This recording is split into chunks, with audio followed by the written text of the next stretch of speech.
Hi everyone, myself Dr. Charu Singhal from Sunshine Coaching Center. Today we are going to study why there is a need of a partnership deed or what is the benefit or the importance of the partnership deed in the partnership firm.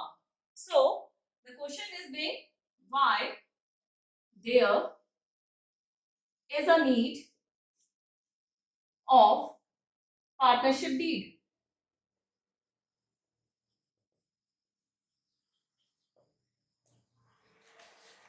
The solution or the answer, the need, you can write the answer, the benefits. So they are basically the three of the benefits due to which we are having a partnership deed. Partnership deed के तीन major आपके benefits हैं जो कि आपको यहाँ पे पता चलेंगे. पहला पॉइंट ऑफ अ बेनिफिट कि आपके जितने भी रूल्स रेगुलेशंस, जितनी भी गाइडलाइंस हैं, टर्म्स एंड कंडीशंस हैं पार्टनरशिप की, that all are given into the partnership deed.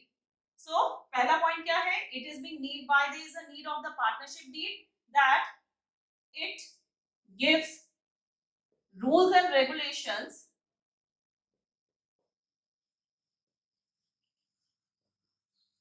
and also duties and responsibilities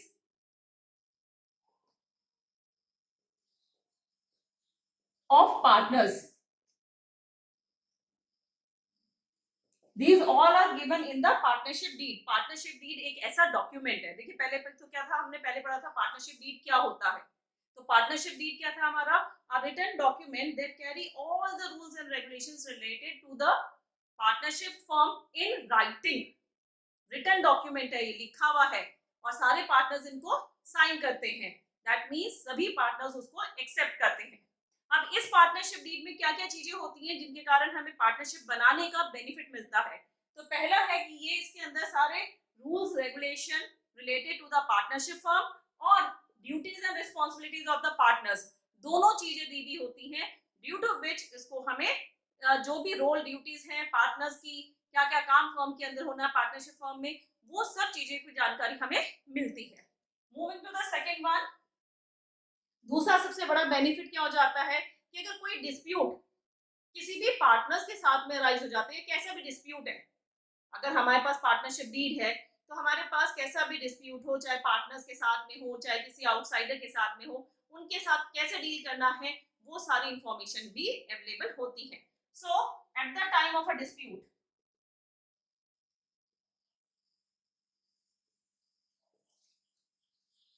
solutions can be provided.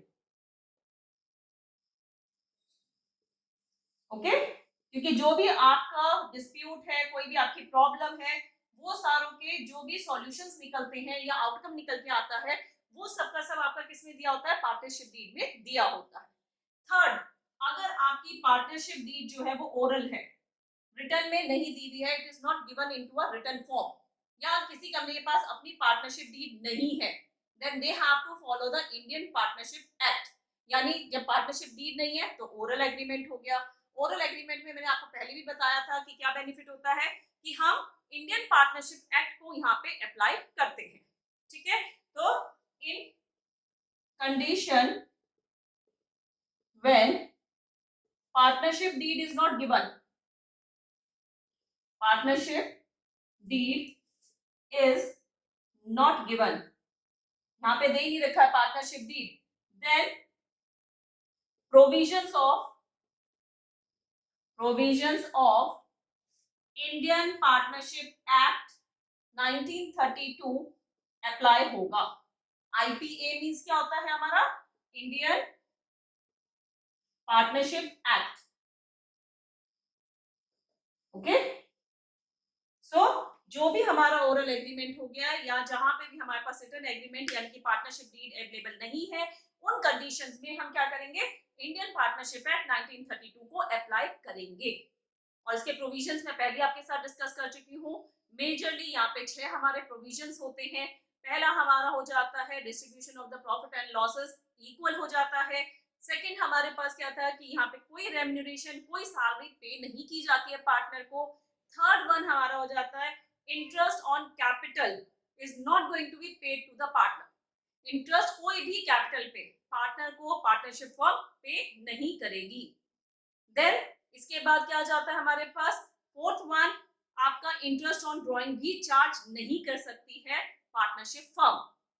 Okay, अपने पार्टनर से इंटरेस्ट ऑन ड्रॉइंग भी चार्ज नहीं करेगी।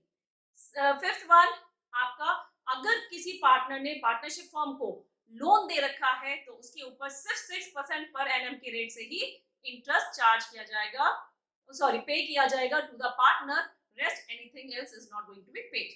अगर हम कहें कि हमने 10 कहा था, 12 कहा था, no, it is simply only 6% per annum has to be paid by the firm to the partner। और लास्ट वाला है, अगर कोई नया पार्टनर एडमिट किया जाना है इनटू द पार्टनरशिप फर्म, वो तभी होगा जब सारे के सारे पार्टनर्स यहाँ पे एग्री होंगे। अगर एक भी पार्टनर आपको एग्री करता हुआ नहीं है, मना कर देता है कि नहीं, we don't allow a new partner to enter, तो पार्टनरशिप फर्म न्यू पार्टनर को एंटर नहीं करा सकती। I hope it has been clear. So these are the three major benefits। ज्यादातर बोर्ड के एग्जामिनेशंस में 1 मार्क क्वेश्चन में आपसे पूछा जा सकता है that what is the need, why there is a need for the partnership deed। अब आपके पास मल्टीपल चॉइस क्वेश्चंस हैं, तो might be they give the option and ask, तीनों ऑप्शन दिए हुए हैं और पूछ सकते हैं कि इनमें से, क्योंकि 4 ऑप्शंस होते हैं मल्टीपल चॉइस में, तो वहां पे वो फोर्थ ऑप्शन जो है वो इसको बिलोंग करता हुआ नहीं होगा, और पूछ सकते हैं कि पार्टनरशिप डीड की इंपॉर्टेंस कौन सी नहीं है, which is not a importance of the partnership deed, which statement do not show the importance of partnership deed. तो उस स्टेटमेंट को हम क्या करेंगे, टिक कर देंगे, and that is going to be your answer. Okay, I hope it is been clear. Next topic that is related to the rights of the partners in the partnership firm. So today's topic is rights of a partner। So what are the various rights that are being provided to the partner? कौन-कौन से ऐसे rights हैं जो कि partners को दिए जाते हैं? The very first one is to take a active participation into the management of the business। So take active participation in management of business। इसका मतलब बिजनेस को चलाने के लिए जो भी उसको काम करने हैं या जो भी उनको काम दिया गया है, वो सारे काम वो अपने परफॉर्म करेंगे। ठीक है, so that is being they take an active participation in the management of the business। Coming to the second one, they can consult the problems of the business, problems of the business। Business में होने वाला कोई भी काम जो है या कोई भी प्रॉब्लम जो एक बिजनेस फेस कर रहा है, उसको वो क्या कर सकते हैं, कंसल्ट कर सकते हैं, आपस में बैठ के बातचीत कर सकते हैं कि इसका सॉल्यूशन कैसे निकाला जाए, what should be its appropriate solution and all. It can be done because it has a right of a partner to consult about whatever the problem or the decision has to be taken into the business firm। Third one is being that they can check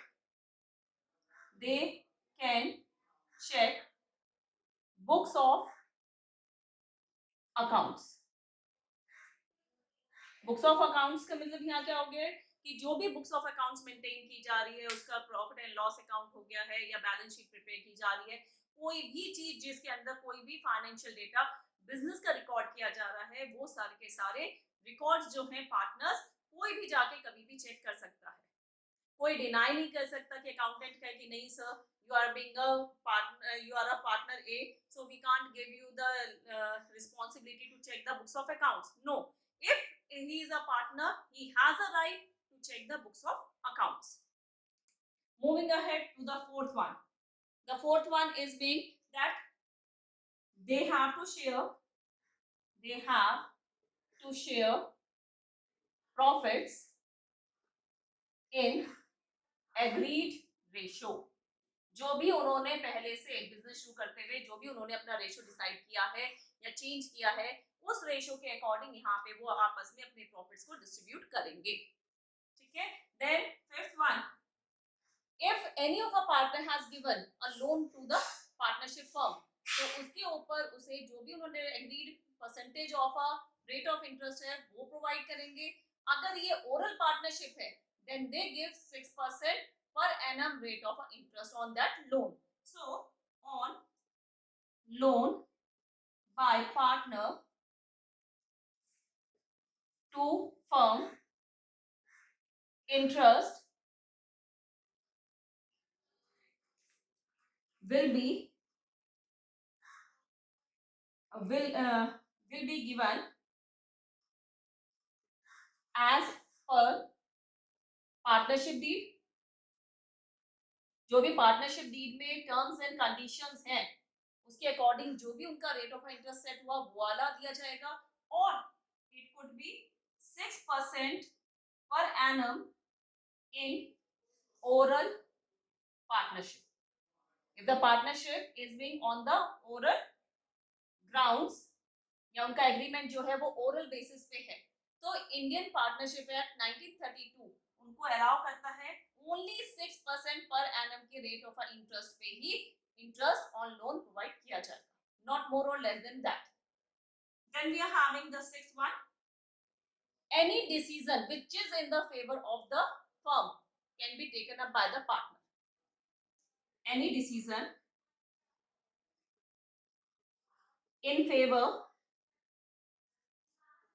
of firm or business can be taken up by the partner। यहाँ पे partnership के अंदर बहुत clear cut उन्होंने बता रखा है कि अगर कोई भी पार्टनर कोई डिसीजन जो कि फर्म के फेवर में जा रहा है उनसे उनको बेनिफिट मिलने वाला है अगर उस फेवर में करते हैं तो वो डिसीजन ले सकते हैं। Then seventh one, on admission